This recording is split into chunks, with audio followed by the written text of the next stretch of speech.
Olá, pessoal querido, como estamos? Espero que todo mundo esteja bem por aí, com saúde. Passando aqui para o nosso encontro semanal, que, como já vimos, acontece em algum momento da semana, né? Mas ainda na busca pela agenda recorrente, pela disciplina da agenda. Isso é importante para mim. Passando aqui hoje para compartilhar uma reflexão de algo que aconteceu aqui. Pelo fato de gostar muito de biologia, eu sempre me envolvi também com animais e plantas. Gosto de estudar, né, plantas e animais, principalmente os exóticos.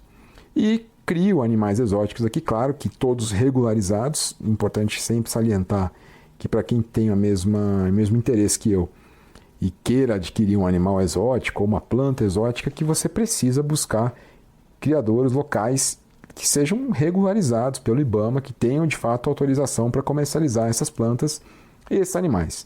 Especialmente no caso dos animais, eu crio uma iguana e crio uma cobra piton aqui. Inclusive elas ficam no meu estúdio mesmo. Tem ali o terrário delas, um lugar muito bacana onde elas ficam dentro do próprio estúdio. Claro que não juntas, né? E como todo animal, precisa de consultas periódicas no veterinário, e hoje eu gosto muito de trazer o veterinário para cá, porque assim ele pode avaliar não apenas o animal, mas na maior parte das vezes, quem tem que passar pela consulta somos nós, né? Somos nós que estamos fazendo alguma coisa errada. Então é importante que ele veja como eu estou cuidando dos animais para que ele possa me orientar, caso perceba alguma questão. Veja também o espaço que eles estão, temperatura, umidade, a distribuição dos itens dentro do terrário, tudo isso é muito importante. E também, claro, a saúde do animal. E hoje, quando ele chegou aqui, da outra vez tinha acontecido isso também, mas hoje ficou mais marcante, porque hoje veio junto com o veterinário duas pessoas, duas meninas vieram junto com ele.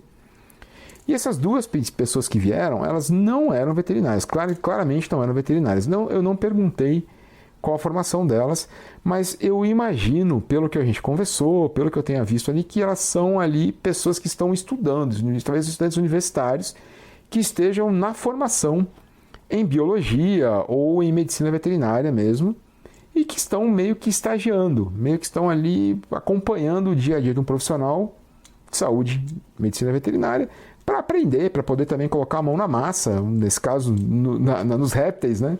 Para entender um pouco melhor, para poder também se desenvolver e ver aquilo que está além, onde a teoria não alcança. E especialmente uma dessas meninas, ela estava bastante desconfortável aqui. E eu percebi que, claro que isso não foi declarado, né? Mas eu percebi que quando o veterinário conversava comigo e que a outra companheira dela ali já estava com meus animais na mão ali, ela ofereceu para outra menina: deseja segurar, quer segurar aqui o animal, quer tocar no animal? E ela não quis, ela absolutamente não quis. Ela estava extremamente desconfortável com aquilo. Isso me chamou a atenção e na mesma hora me acionou o modo observador, né? E mais do que observar a consulta, eu estava observando a dinâmica daqueles três profissionais. Tinha, de um lado, um veterinário altamente especializado, um dos melhores, sem dúvida, de Brasília e do Brasil, por que não? Todo mundo recomenda esse veterinário. Do outro lado, uma menina experiente, mais experiente, mas mesmo assim não muito, daqui a pouco eu conto porque o não muito. Tinha lá uma menina mais experiente e uma menina visivelmente iniciante na história. E a menina estava intermediária ali, que eu falei que ela não é muito experiente, ela tentou em algum momento conter a iguana de alguma forma e quase que ela levou uma mordida. Eu vi que ela ia levar essa mordida, ela bobeou. E é o tipo de deslize que uma pessoa mais experiente, com mais vivência, não vai cometer, né? Mas de qualquer forma ela já tinha mais vivência, ela manipulava muito melhor os animais e tal. Principalmente não demonstrava nenhum desconforto com aquilo. E por quê, né? Por que aquelas duas meninas vieram? Essa é a pergunta. Porque o desenvolvimento de competências, na maior parte das vezes, quando a gente vai contratar um time, normalmente os currículos eles vão buscar os profissionais top. Na maior parte das vezes, a meta de um RH ou de uma organização na hora de contratar é contratar o melhor do mercado, aqueles que estão melhor dentre, claro, aqueles que você está buscando. Você não vai buscar o CEO de tudo sempre, mas quero buscar um programador, quero buscar uma analista de negócios. A gente vai buscar o melhor profissional disponível no mercado dentro da faixa salarial daquele cargo, certo? Mas o que acontece é que o desenvolvimento de competências, assim como boa parte das coisas do mundo, talvez não esteja nos polos entre alguém que está iniciando e alguém que é doutora ou mestre naquilo. Na maior parte do tempo, o desenvolvimento de competência estará num gradiente entre esses dois extremos. E por que é importante para um time ter pessoas intencionalmente em níveis diferentes, como aconteceu aqui no time que veio me atender hoje, na minha casa, com meus animais, em níveis diferentes de competência? Por que isso é importante? Para responder essa pergunta, eu vou recorrer a uma teoria publicada num livro que talvez vocês conheçam, se não eu recomendo que vocês conheçam, chamado Flow. Ele foi publicado por um psicólogo chamado Mihaly Csikszentmihalyi. É bem difícil pronunciar o sobrenome, por isso procura como Flow e Mihaly, M-I-H-A-L-Y, Mihaly. Um psicólogo húngaro-americano ali que publicou esse livro Flow.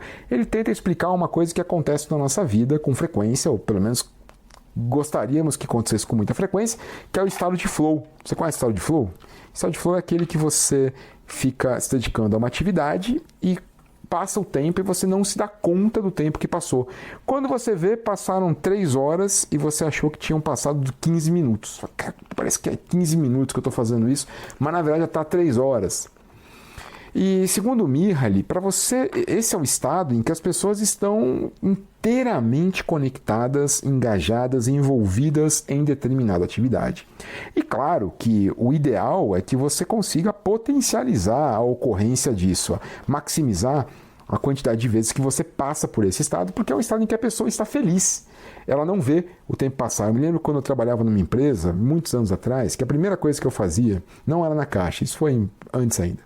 E a primeira coisa que eu fazia era abrir um cronômetro, assim que eu chegava, um cronômetro regressivo, com a quantidade de segundos que faltavam para eu ir embora, e eu ficava extremamente ansioso e olhando nesse cronômetro durante o dia para ver quanto tempo eu ainda tinha que suportar de estar ali. Não é isso que a gente espera que as pessoas sintam ao trabalharem com a gente, né? E quando você, claro que se você conseguir maximizar o tempo em que o seu time está em um estado de flow, obviamente você vai ter ali uma condição de trabalho muito melhor para as pessoas que estão com você, né? E então o Mihaly de alguma forma defende que a teoria dele, o estado de flow, acontece quando você equilibra o nível de dificuldade de uma tarefa com as competências da pessoa para executá-la. Quando a tarefa, o nível de dificuldade está equivalente à sua competência, você está em um estado de flow, desafiado na medida da sua competência. Quando você tem uma tarefa muito mais desafiadora do que as competências que você tem, você caminha para um nível de ansiedade. Por exemplo, que é o que aconteceria com aquela menina, a mais inexperiente que teve aqui hoje, se o veterinário em algum momento saísse e falasse, olha, cuide da iguana que eu vou até o carro, daqui a 15 minutos eu volto. Esses 15 minutos para a menina provavelmente iriam custar dela muito mais do que 15 minutos. Ela ia ter a impressão de que ficou 3 horas lá com aquela iguana, quando na verdade só passaram 15 minutos. Como já dizia Albert Einstein, o tempo é relativo de tal forma que 15 minutos passam de forma diferente dependendo do lado da porta do banheiro que você está. Para quem está do lado de fora esperando o banheiro desocupar para entrar, 15 minutos passam bem diferente para quem está lá do lado de dentro do banheiro, pronto para sair a qualquer momento, né? E da mesma forma, essa menina, 15 minutos com uma iguana tão desconfortavelmente como ela estava, seria o equivalente a 3 horas ali. E diferentemente daquela outra menina que talvez estivesse desafiada no seu nível. Agora a questão é como manter o veterinário desafiado. Porque chega um momento em que o nível de desafio ele naturalmente vai diminuir. A chance desse veterinário se deparar com uma situação desafiadora é pequena. é pequeno, cada dia é menor, né? Porque cada dia ele aumenta mais a capacidade, as competências dele em relação ao que ele faz.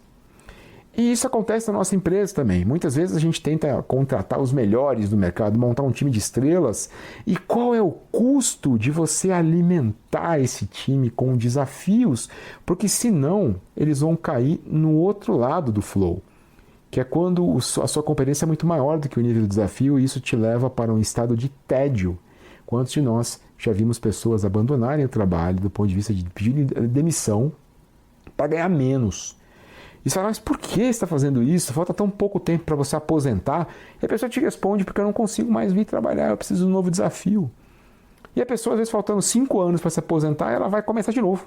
Me faz lembrar aquele livro, aquele filme com o De Niro, né, O Senhor Estagiário, que de alguma forma retrata muito bem isso. Alguém que precisava de um desafio e que tinha competência para isso.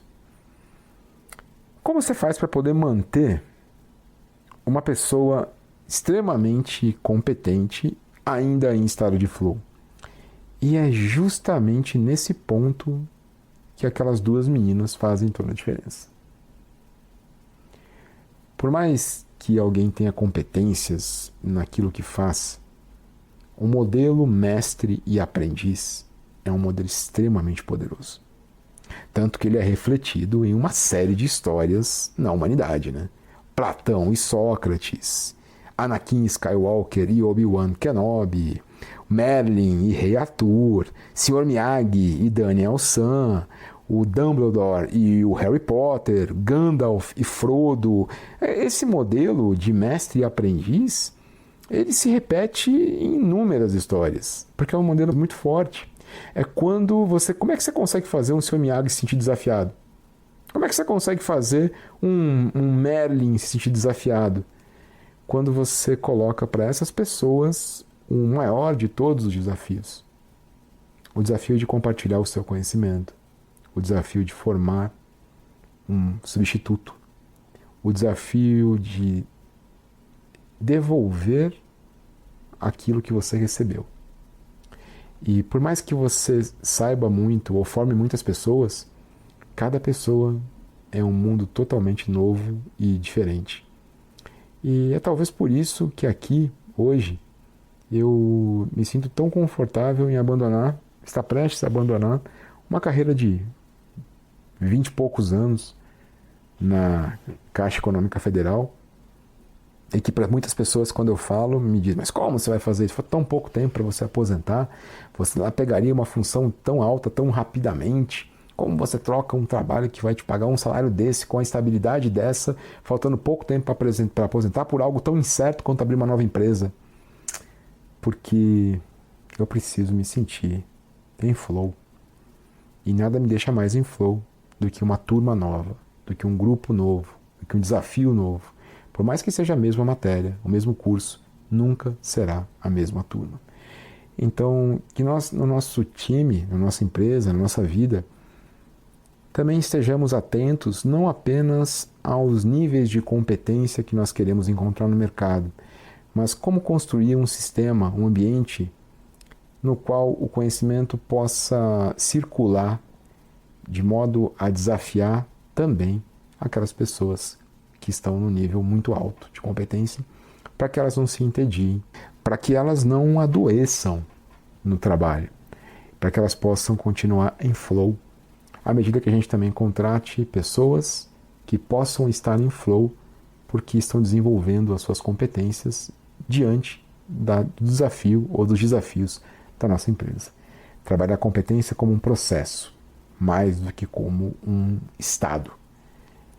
Espero que tenha trazido boas reflexões para vocês e que, se sim, vocês possam compartilhar com outras pessoas, que vocês possam também trazer pessoas para o nosso grupo. E até a qualquer momento no nosso próximo áudio.